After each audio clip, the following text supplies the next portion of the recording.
कभी तुमने इस बात पर ध्यान दिया कि हमारे समाज में ईश्वर को हमेशा ही कंट्रोलर, ऑर्गेनाइजर, कोई हायर अथॉरिटी, किसी ऊंची पदवी पर बिठाया हुआ है, हैंडलर के रूप में, जिसके अनुसार चीजें घटित हो रही हैं।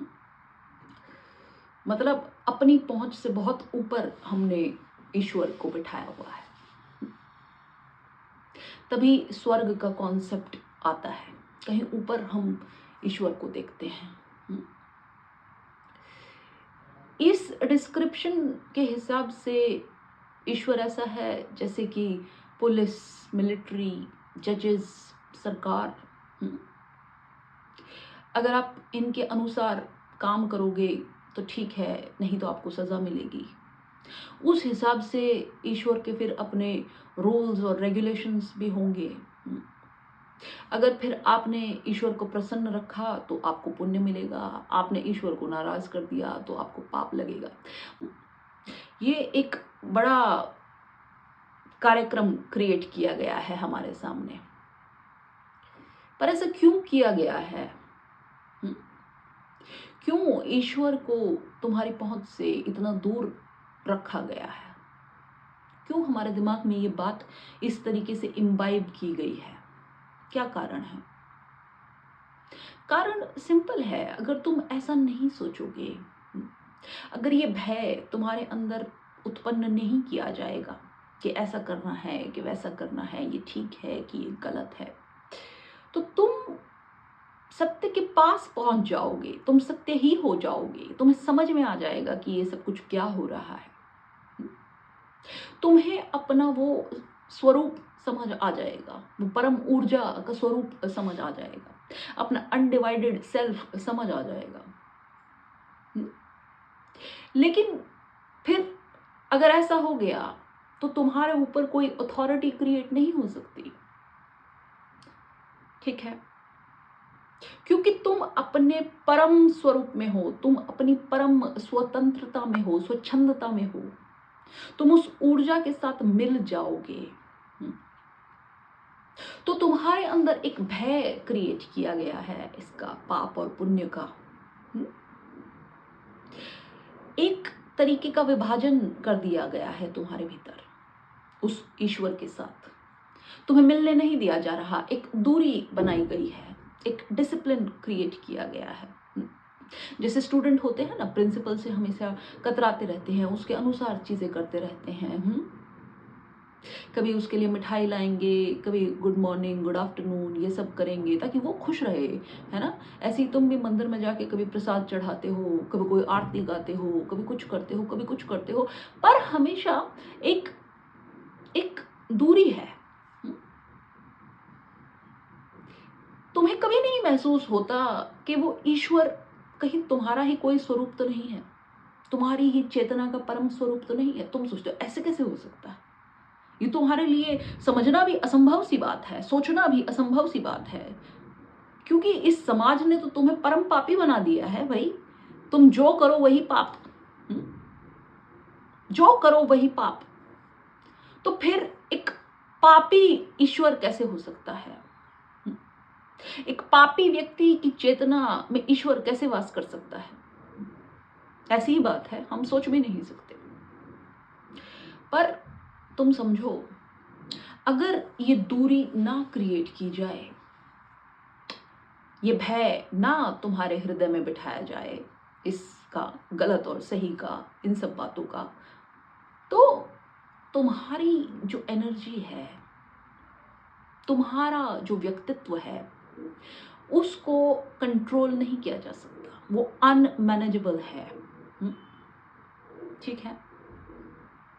नहीं किया जा सकता, क्योंकि अब तुम एक ऐसी ऊर्जा के साथ मिल गए जो कभी खत्म नहीं हो सकती, और जो खत्म नहीं हो सकती मतलब उसकी मृत्यु नहीं हो सकती। तो सबसे बड़ा भय तो मृत्यु ही है।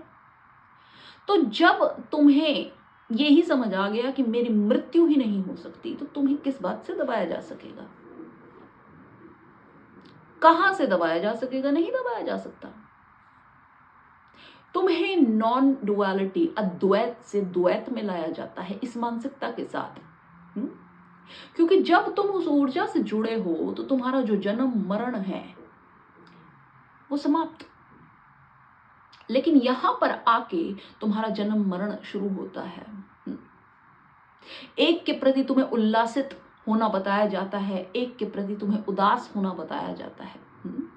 तुम्हें सिखाई जाती हैं ये सारी चीजें, तुम्हारे अंदर भरी जाती हैं कि ऐसे करना है, ऐसे करना है, ठीक है, सामाजिक तौर पे। लेकिन अगर तुम सच में अपने उस स्वरूप को समझो तो तुम पाओगे कि तुम्हारे में और उस परम चेतना में कोई भेद नहीं है। एक छलांग का भेद है, एक बोध का भेद है बस। वो कोई कंट्रोलर, ऑडिटर, कोई हायर अथॉरिटी नहीं है। वो केवल प्रेम है।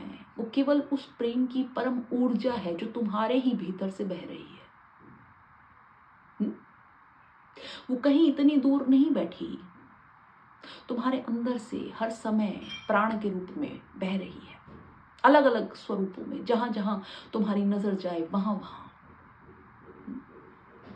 लेकिन हमें इन बातों से बड़ा दूर रखा गया है, क्योंकि अगर ये बातें हमारी समझ में आ जाएं तो हमें ये भी समझ आ जाएगा कि हम रोबोट नहीं हैं, हम व्यक्ति हैं। पर आज जो हमारा जीवन चल रहा है वो किसी रोबोट की भांति चल रहा है। घड़ी से बंधे हुए चल रहा है, रूल्स एंड रेगुलेशंस के हिसाब से चल रहा है। ऐसे करना है, वैसे करना है, ये नहीं करना है, ये सही है, ये गलत है कि क्या है। ऐसा कोई ही व्यक्ति होगा जो अपने हिसाब से जी रहा होगा, अपने व्यक्तित्व के अनुसार जी रहा होगा, उस परम के साथ लीन होकर जी रहा होगा। ऐसा कोई ही व्यक्ति होगा। और समाज में रहने के कुछ नियम हैं, वो अलग बात है, वो अलग बात है। पर इस समझ से ही वंचित कर देना, इस समझ से ही वंचित कर देना कि ऐसा ऐसा है, ये तो गलत है। इस समझ के साथ तुम जो कुछ भी करो फिर वो तुम्हारा निर्णय है, पर तुम्हें इस समझ को ही डेवलप ना होने देना, ये तो गलत है। ये तो छुपाना हुआ, है ना। जो बात हम कर रहे थे वापस उसी पर आते हैं कि हम जिस ईश्वर के स्वरूप को ये सारी उपाधियां दिए बैठे हैं, दरअसल वैसा कुछ नहीं है। वो कोई इतनी दूर नहीं बैठा है, वो कोई कंट्रोलर नहीं है, वो सिर्फ इन सब चीजों का साक्षी मात्र है। वो कंट्रोलर नहीं है, वो प्रेजेंस है, वो एनर्जी की प्रेजेंस है। वो होना है बस, बीइंग एब्सोल्यूट, बस वो ब्रह्म है। अब वो बिल्कुल अलग बात है कि उसके होने से ये सारी चीजें एज अ बाय प्रोडक्ट होती हैं। समझ रहे हो मेरी बात। जैसे कि कोई पेड़ है, अगर उसके अंदर से प्राण ऊर्जा जा रही है तो उस पे फूल और फल लगते हैं। ये नहीं है कि वो पेड़ है तो वो इसलिए है ताकि उस पे फूल और फल लगें। उनको लगाने के कारण वो नहीं है, वो लगते हैं क्योंकि वो पेड़ के अंदर वो ऊर्जा बह रही है एज अ बाय प्रोडक्ट, उसकी प्रेजेंस के कारण। सूरज उगता है तो उजाला हो जाता है, सूरज ढलता है तो अंधेरा हो जाता है एज अ बाय प्रोडक्ट, उसकी प्रेजेंस और एब्सेंस के कारण। बट वो तो सिर्फ साक्षी है, वो तो सिर्फ है। वो तो उस उजाले और उस अंधेरे को देख रहा है, वो थोड़ी ना उनको घटित कर रहा है। वो थोड़ी ना कुछ कर देगा कि अगर ऐसा नहीं हुआ तो ऐसा कर देंगे, नहीं, ऐसा कुछ नहीं है ना। तो ये हमारी अंडरस्टैंडिंग का फर्क है। ईश्वर डरने की बात नहीं है, ईश्वर प्रेम की बात है। एक बात पर और ध्यान देना, यदि कोई तुम्हें इस बारे में जगाने की कोशिश करे तो तुम्हें ये बातें पसंद नहीं आती, तुम नहीं इन बातों की तरफ मुंह करना चाहते। हम्म। तुम्हें लगता है कि ये क्या बातें हो रही हैं, ऐसा नहीं हो सकता। हम्म। तुम समझने की चेष्टा नहीं करते, तुम सोचते हो कि ये क्या बकवास चल रही है। या कोई व्यक्ति ऐसा भी हो सकता है कि अगर वो ज्यादा ही इस बातों को कुरेदने की कोशिश करे, इन बातों को रखने की कोशिश करे, सत्य का जागरण करने की कोशिश करे, तो या तो उसे ईश्वर की ही पदवी पर बिठा देंगे कि यहां से बोलते रहो, हम भजन की तरह सुनते रहेंगे, ठीक है, एंटरटेनमेंट गाने की तरह सुनते रहेंगे, पर करेंगे कुछ नहीं।